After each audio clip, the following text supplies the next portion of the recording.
Welcome. Today we talk about Guernica by Pablo Picasso.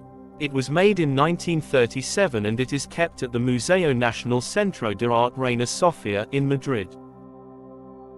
In order to understand this painting, we need to briefly analyze the historical period.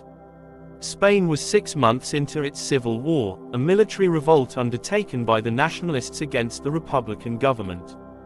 They were both fighting for control of the country. It was a brutal war. The World's Fair was approaching, and the Republicans, still in control, saw the international event as an opportunity to assert their legitimacy, and to condemn the brutal tactics of the nationalist army. So they approached Picasso with a commission to produce a mural for their pavilion, to be displayed in the World's Fair. Picasso, who rarely mixed politics and art, accepted. A few months later, Nazi Germany, at the request of the Nationalists, heavily bombed the Spanish city of Guernica. The city was reduced to rubble in just over 3 hours. This event particularly disturbed Picasso, who saw the dramatic coverage and its horrible pictures. He started working on the commission, and he finished the huge painting in less than a month. Guernica was displayed near the entrance of the Republicans' pavilion, and it was the first thing many visitors saw. It was accompanied by documentary films, newsreels and graphic photographs of fascist brutalities in the Civil War.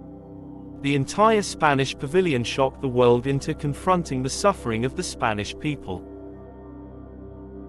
On first glance, Guernica appears confusing and chaotic. The viewer is thrown into the middle of the intensely violent action. The space is compressed and ambiguous, images overlap and intersect, bodies are distorted and semi-abstracted.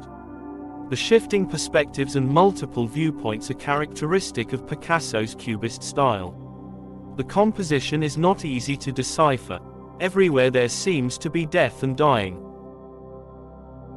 Starting from the left, we can see a bull, a bird, a light bulb, and an injured horse. There is also a desperate woman holding her dead baby, and a dead soldier on the bottom. His arm is mutilated, and his sword broken. On the right, there are 3 women.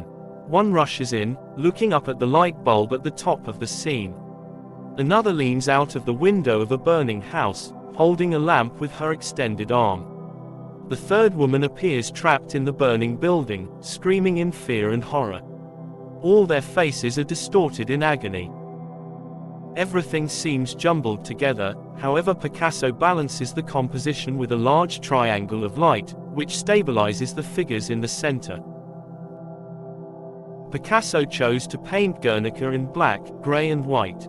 This may reflect his initial encounter with the original newspaper reports, or maybe he wanted to emphasize the power of the image, and he felt color would distract from the impact of the painting. The painting does not appear to have one exclusive meaning. When questioned about it, Picasso said it was simply an appeal to the world about massacred people and animals. When the fair ended, the Spanish Republican forces sent Guernica on an international tour, to create awareness of the war. It traveled the world for 20 years, growing in fame and becoming a testimony to the horror that the Spanish Civil War was causing, and a warning of what was to come in the Second World War. While Picasso was living in Nazi-occupied Paris during the war, one German officer allegedly asked him whether he did that.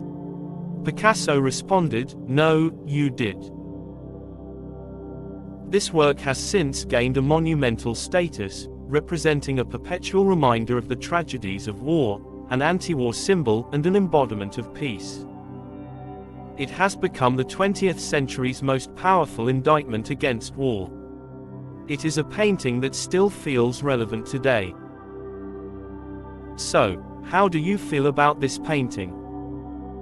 Leave a comment.